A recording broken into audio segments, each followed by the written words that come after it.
তারা এটাকে একটা চাকরি দেওয়া হয় এই অফিসের মধ্যে, সে এইভাবে ডিউটি করতেছে আজকে 2 বছর 2.5 বছর ধরে। তো এই উৎস ছাড়া তার পরিবারের আর কোনো কিছু নাই। তার একটা বৃদ্ধ মা আছে, সে একটা ভাড়াটা বাড়ির মধ্যে থাকে, তারে কোনো কথা নাই, আগের থেকে কোনো জানানো নাই। তারে কালকে জানাই দেওয়া হয়েছে 1 তারিখ থেকে তুমি আসবে না, তোমার আর চাকরি নাই।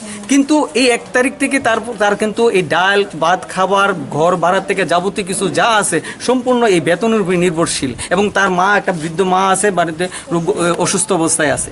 আর এই যে আছে তার স্বামী কিছুদিন আগে, আজকে থেকে 1.5 বছর আগে মারা গেছে। তো স্বামী মারা যাওয়ার পরে আমাদের যে কাউন্সিলর ছিল ফুলন ভট্টাচার্য, উনি এরাইনা সেরে এই অফিসে চাকরি দিছে। এর এতটুকু একটা বাচ্চা আছে যেটা ভারত বিদ্যাভবনের ক্লাস 2-তে পড়ে। কিন্তু এছাড়া তার ইনকামের কোনো নাই। তার শ্বশুর আছে, শ্বশুর একটা ছোট্ট একটা পেনশন পা, কিন্তু তার আর্থিক কোনো ধরনের উপায় নাই। কিন্তু তারও আজকে কালকে কয়েছে 1 তারিখ থেকে তোমরা আসবে না। কিন্তু এই তারা দুইজনের এর তো বাচ্চা নিয়ে সেরা, এর স্বামী যেরকম ফাঁসি দিয়ে মারা গেছে, তার দ্বিতীয় দিন ফাঁসি দ্বিতীয় বেচারার কোনো উপায় নেই, তার আর্থিক কোনো উপার্জন নাই। এখন তারা এই দুজনের পরিবার, আমরা চাই তাদের এই যে কাজ চলছে এই কাজের কন্টিনিউ চলতে থাকুক। তারপরে তারা প্রসেসিং করে তারা কি করব, কোন জায়গায় লাগবে, কিন্তু আগামী দিন যেভাবে চলছে এইভাবে তারা চলতেইব। তাদের রুজি রোজগার এখান থেকেই চলতেইব। কারণ যখন তাদেরকে যখন চাকরি দেওয়া হয়েছিল তখন কিন্তু বলা হয়েছিল না যে তোমাদের চাকরি যে কোনো সময় যাইতে পারে, কালকে তুমি বদ্ধ হইতে পারো। যদি তাদেরকে ওই সময় চাকরি না দেওয়া হইতো, তারা বিকল্প যে কোনো একটা ব্যবস্থা করতো। আজকে 2-3 বছর এই অফিসে তারা কাটাই দিল, কালকের থেকে তারা আসবে না, তারা কিভাবে চলবে? এইভাবে ছলনা মানুষের সঙ্গে হয় না। মানুষের বাঁচতে যেমন দেখানো পথ দেখানো হয়েছে, এটা রাখতে হবে। কালকে যদি তাদেরকে একটা অ্যাক্সিডেন্ট হয়, এই অ্যাক্সিডেন্টের দারবার কে নিব? উনি কি দারবার নিব যে না আজকে তার ওর স্বামী যেভাবে ফাঁসি দিয়ে মারা গেছে, কালকে যদি ও সেরকম একটা অ্যাক্সিডেন্ট করে তো কিভাবে চলবো?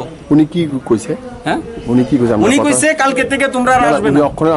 আমরা যাওয়ার পরে কইছে তাদেরকে একটা সুয়েপের টাকা ছিল, এই সুয়েপের টাকা থেকে তাদেরকে প্রত্যেক মাসে মাসে দেওয়া হইতো।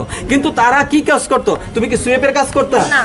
কি কাজ করতো? টেবিলের কাজ করানি তো, ফাইল প্রসেসিং তারা অফিশিয়ালি, আমি এভরিথিং কাজ করতাম। তারা অফিশিয়ালি কাজ করতো, ফাইল প্রসেসিং করতো, ফাইল প্রসেসিং এর কাজ তারা করতো।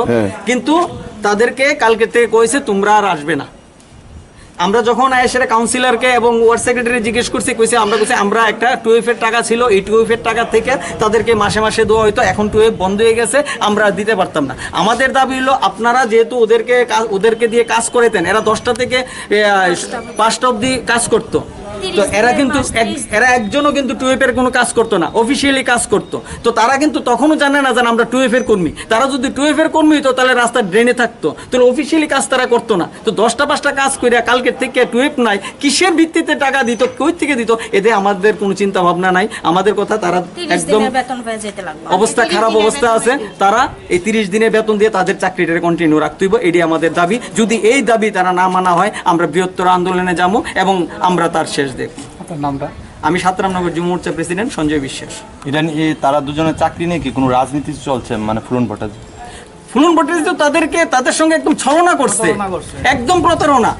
উনি যখন তাদের বিপদ হয়েছিল, মানুষ মুখে একটা বিরাট কিছু হয়ে গেছিল যে না আমি তাদের কর্মসংস্থানের ব্যবস্থা করছি, তাদের রুটির ব্যবস্থা করছি। আর এখন যখন তিনি এই ওয়ার্ড থেকে গেছে তাই এই জায়গা দিয়ে ভালাই গেছে, তাদের কোনো না আছে কোনো কাগজপত্র, না আছে কোনো কিছু। আমি চিন্তা করতে চাই যে একটা অফিসের মধ্যে যখন একটা লোক কাজ করে, তার কিসের ভিত্তিতে তারা এই 2টা টেবিলে বসতো? কোনো তাদের জায়গায় আজকে কোনো টেবিলে কোনো লোক নাই, খালি অবস্থায় আছে। কাজ করতেছি। প্রথমে যখন আমি ঢুকছি তখন তো আমার এইসব কথা কোয়া হয়েছিল না যে আমার চাকরি দিছে না, জাস্ট এটা ফান্ডে টাকা আছে, যতদিন ফান্ডে কাজ করবে এতদিন চাকরি থাকবো, এই কথা আমার জানানি হয়েছে না। আজকে 2 বছর যাবত যখন আমি কাজ করতেছি, পরে দিয়ে আমি যখন ফাইল প্রসেস করতেছি, তখন আমি জানতে পারছি যে এটা তো আমার চাকরি না, এটা জাস্ট ফান্ড, যতদিন এক্সটেনশন ভাব এরকম জানতাছি। কিন্তু এখন তো দেখতেছি এরকম দিন এসে আমার পরিস্থিতি খুব খারাপ। আমি ভাড়া থাকি, 1 নাম্বার কথা ফ্যামিলিতে শুধু মা আছে, আমার বাবা চাকরি করতো এই মিউনিসিপালেই। কিন্তু এখন তো ডাইন হার্নেস কেসও মানতে রাজি না তারা কেউ। তোমার চাকরিটা কে দিছিল? ফুলন ভট্টাচার্য। তোমার কি কোনো ডকুমেন্ট দিছিল? না, কোনো ডকুমেন্ট না। আমারও একই অবস্থা, স্বামী মারা গেছে, তারপরে আমার চাকরি দিছে ফুলন ভট্টাচার্য, কিন্তু পয়সা না কি কি করতে হবে আমি কিছু বুঝছি না, প্রথমে আসে। এখন আমার বাচ্চা নিয়ে তোমার বাঁচতে হইব, কিছু করার নেই। কমিটি অফিসার না হলে কিছু তারা অফিস করতে বলবে, এই ওয়ার্ড অফিস থেকে। তো কালকে কইছে কাগজ দিয়ে দিছে নাকি? কাগজ দিয়ে কইছে না? কইছে না? কাগজ দিছে, মুখে কইয়া দিছে কে কইছে? সেক্রেটারি কাউন্সিলর কি নাম জানে? দুর্গা প্রসাদ সেক্রেটারি মিনময় দেববর্মা। এখন তোমরা কি চাও? এখন আমরা চাই আমরা 30 দিনের বেতন পাইয়া যাতে ডাইল ভাত খাইয়া যেতে পারি, আর কিছু চাই না। তারা কোনোদিন আমার 30 দিনের বেতনই দিছে না। সবসময় আমার পুরা ডকুমেন্ট আছে, আমাদের সবসময় 15 দিন 20 দিন এরকম ভাবে কত টাকা পাইতে বেতন? 3000 3500 এরকমই প্রত্যেক মাসে। আমার এরকমই 2000 টাকা। প্রথম তো আমি 900 টাকা বেতনে ঢুকছি। এখন কি সরকারি চাকরি 900 টাকা বেতন আছে কোনখানে?